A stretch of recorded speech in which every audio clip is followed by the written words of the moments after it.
So at least an hour later, the paper has dried and we've got this underlayer of Payne's gray on the camera body. And I'm gonna just try to lift off a few spots here and there to kind of accentuate some highlights that I want.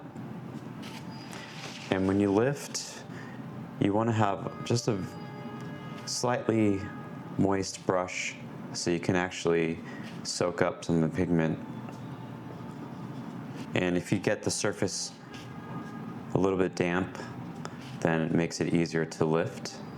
And I'm also going to go ahead and use my Payne's gray and start filling in some of the darker areas.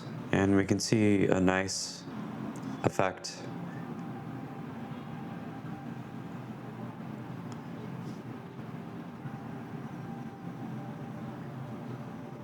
I'm not going to worry too much about whether I'm staying within lines, or because there's a lot of things that I can actually do after the fact, after I've put down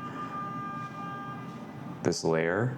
I can still go back in and lift areas that need perhaps some highlights or need some definition or some lines to be indicated. As I've said before, this is a really satisfying part where I'm putting these darks in and it really feels like the subject matter comes alive. It starts to pop.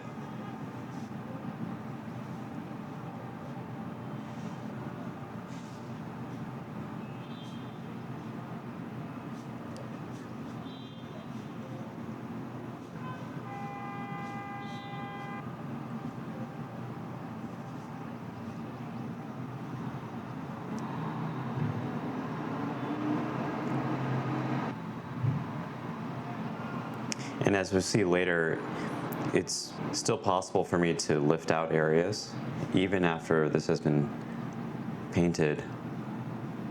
Even several days later, we can still go back in and update some of the lines and change the shapes if needed.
So you can see some of the glare and the reflections that are going to be present on certain parts of the body, like the lens barrel, are really indicated by the underlayer of green that covered the entire surface of the paper. This is a way of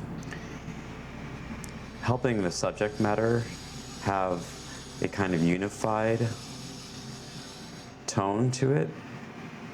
And you'll see later as we go along, having this underlayer really helps make everything blend together.